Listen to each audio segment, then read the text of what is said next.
kind of crazy to think it's been just a little over a year since I went in for bottom surgery.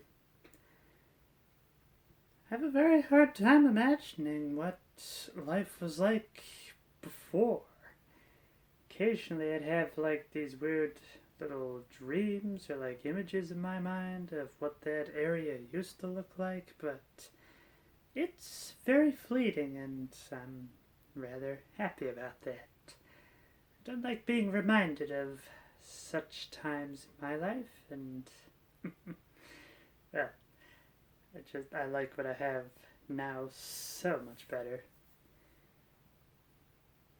One of the major issues I've started to run into is that when you spend very little time in the outside world for an extended period of time, it seems like your immune system is just completely shot.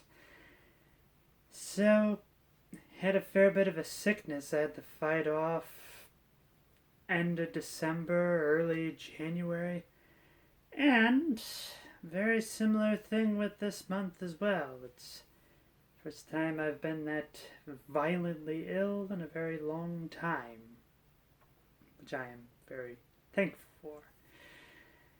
But that's my only theory, is the idea that I just haven't had that built up immune system, that I seem to be getting sick a bit more often.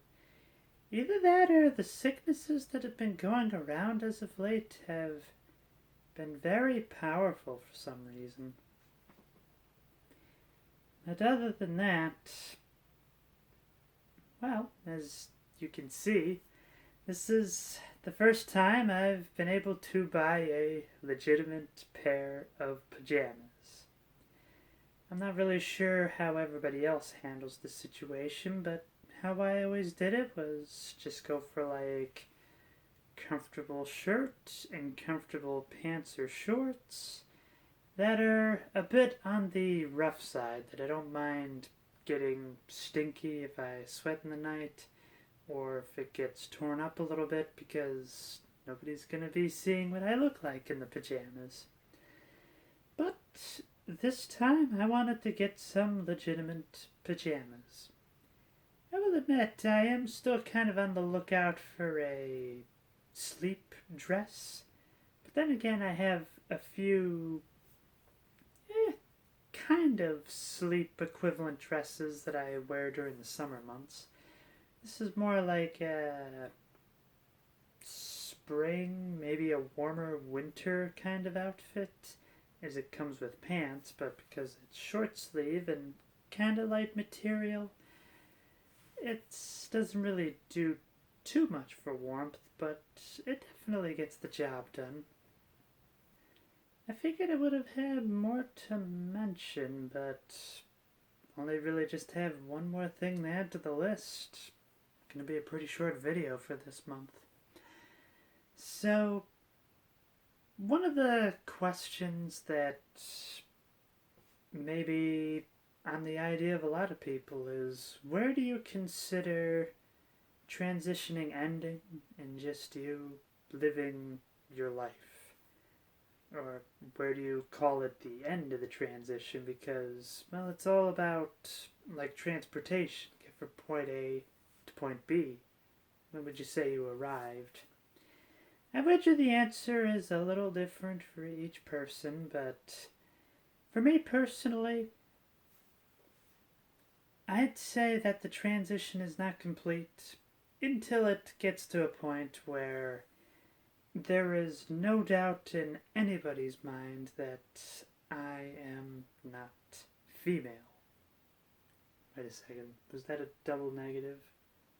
But basically the idea that anybody would just find it obvious that I am a woman, that nobody would have ever known that I had the transition to get this far, that I just am.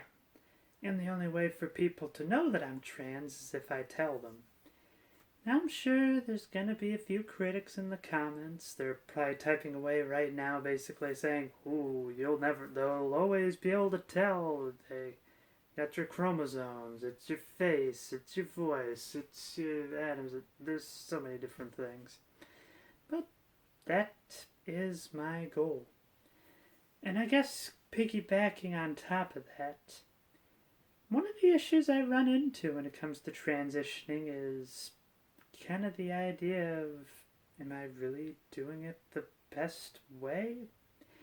Like, for a lot of people, it seems like 5 years is the benchmark. It's like, you've done transitioning, nobody will be able to tell. But there's a part of me that's just like, is this it? I mean, there are still people calling me sir. Don't really know why.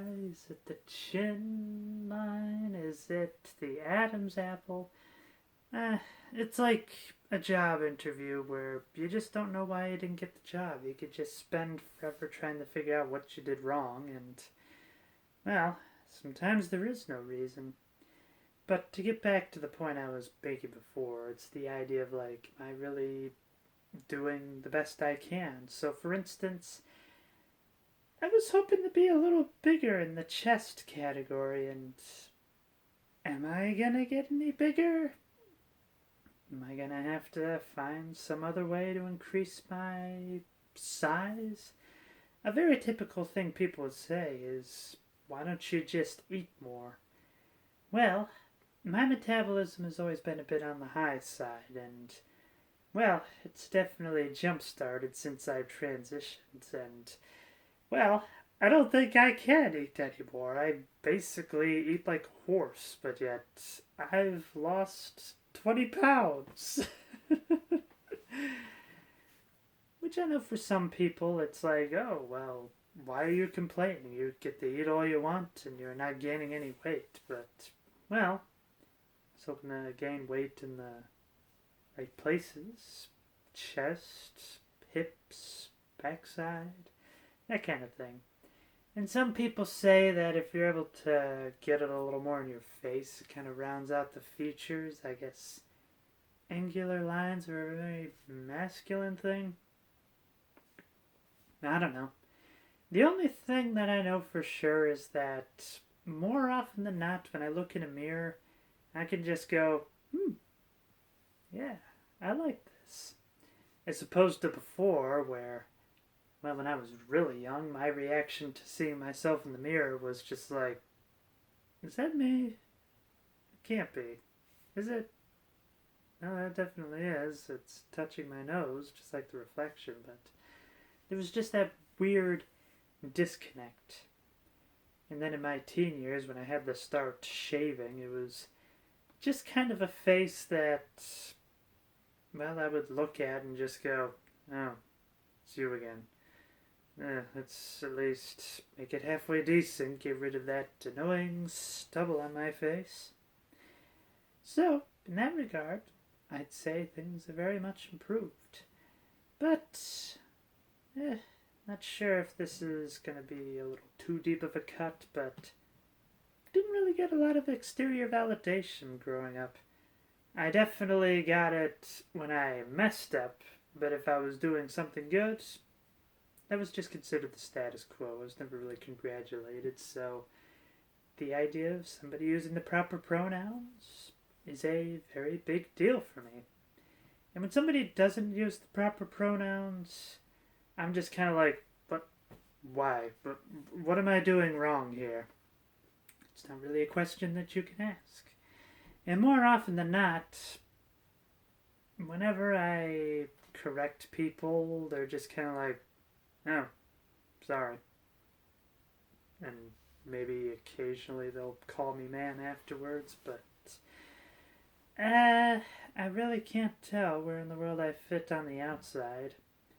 And there's maybe a little bit of an imposter syndrome. It's the idea that I feel like it's people that know I'm trans fit the two categories. Either they're being nice and supportive by saying, you look beautiful, you look like a real woman. And there's obviously the other group of trolls that just say, oh, you look like an ugly man in a dress. There's got to be some sort of objective opinion in the middle. What do I look like from the outside? Do people see a woman, or do they see somebody that's a bit more on the masculine side? I certainly hope at this point they don't see a man, but I think one of the things that can get a little confusing is my hair is a bit more on the wavy side, and that's considered more of like a rock and roll rather than a feminine look.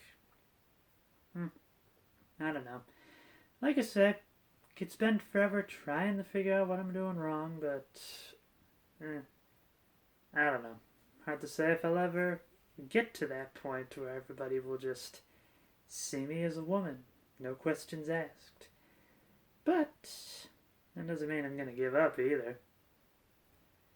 I think that's just about all I've got this time, so if there's anything else you'd like to talk about, feel free to leave a comment down below. And let's just try to lay off the politics. Get enough of that in the real world, and it is insanely depressing. I like these to be a bit more of a uplifting or perhaps inspirational sort of video. Or maybe someone to just kind of tell it like it is. Well, anyways, you have something else you want to talk about? Feel free to leave a comment down below. And until next time, be yourself, no matter who that is.